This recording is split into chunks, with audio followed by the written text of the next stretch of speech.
Thanks for being with us. And of course, the market's still digesting the big news out of Europe over the weekend.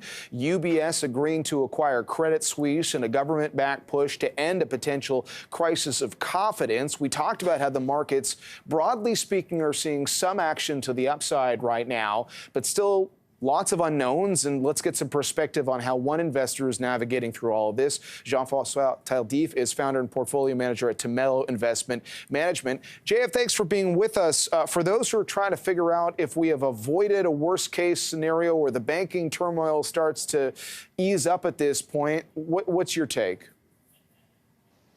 Yeah, I think you have to separate different regions. In the U.S. and Canada, I think it's just fine. In fact, the problem, which was higher rates on the long bonds, have now reverted back down. So the problem is actually smaller. Where I would actually worry is in Europe, where they've had negative rates for a long time, and the banks are weaker over there, and the return on equity lower. I would worry more about Europe than North America. We've heard a lot of references to 2008 in recent days, and the deal over the weekend. Basically coming 15 years, the UBS Credit Suisse deal, 15 years after Bear Stearns was acquired by JP Morgan, also at the urging of government officials. What are you going to be watching most closely to determine whether or not things improve from here or potentially get worse? Yeah, well, I'd like to first say, the crisis now is nothing close to 2008. I mean, 2008, the whole banking system of the entire world was bankrupt. And also the government and the central banks were a little slow at reacting there. I mean, they did a lot of things, but at pace. Now they seem to be acting a lot faster. And the problem also, as I said, is a lot smaller. But things to watch is really the yield curve. The yield curve has been the problem causing this. And if you look at the curve of interest rates from 2 years to 30 year is way down from the peak, and not only in the U.S. but everywhere around the world. So that's what I'd be watching. If the curve went back up to, let's say, 5-6% across the curve, I mean, that would be a major problem. Fair point. In terms of how you have been investing in this landscape, have you changed much? Walk us through what you've been doing.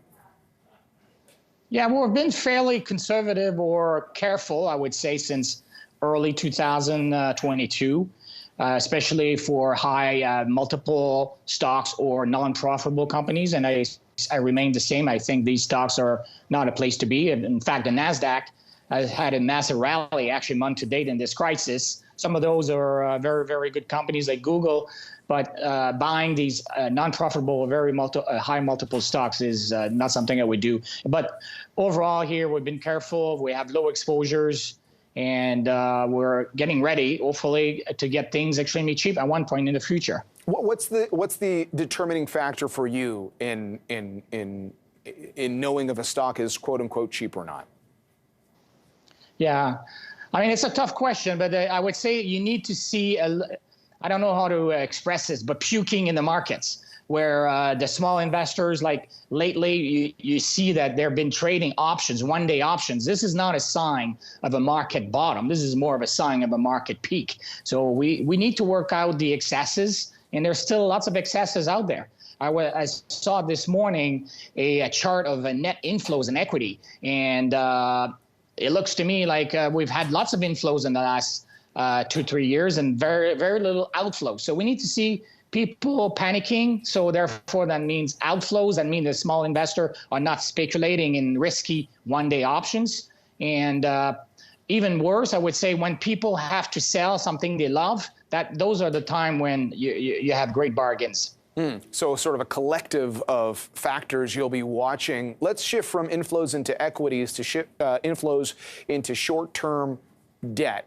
Before I'm going to go back 2 weeks ago, before we knew that some banks would be collapsing, and we were looking at an environment where higher interest rates looked quite likely, there was a case being made for getting paid to wait. In the bond market, the shorter duration products right now. How do you feel about that argument where we are now, based on where we are now? Yeah, actually, I agree with that argument. In fact, our largest investment in our portfolio has been for quite a few months here, 1 to 2 year bonds, mostly government bonds or high quality corporate bonds. And so therefore I agree. Yeah. So cash or cash equivalent, when you buy a 1 or 2 year, you're getting 3-4%, 4.5%, depending what you're buying. But if the market goes down, that gives you a lot of room to be taking advantage of these bargains that potentially will come.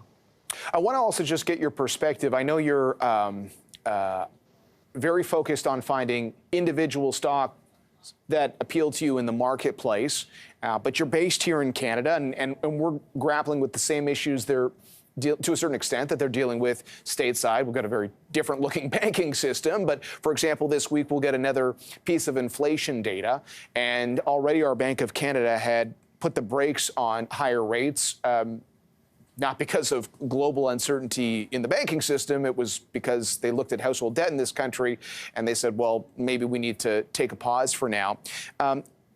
We've watched a lot of energy stocks under pressure, though, broadly speaking, this year because of the global uncertainty.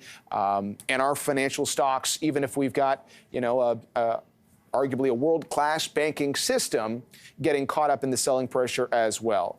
So given that we've seen a number of influential sectors in Canada under pressure, given that we're still not sure how the inflation story is going to end in Canada, how do you feel about, let's say, investing in Canadian stocks versus others around the world?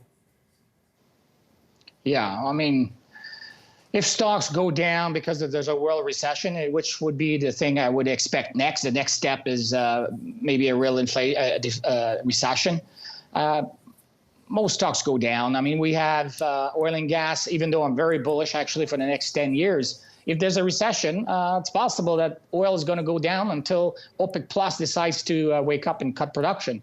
And our banks, actually they're pretty cheap right now. So I don't know if I see a lot of downside there. So it's a hard question to answer. If you believe there's a big recession coming up, generally speaking, being out of equity is probably the right thing to do.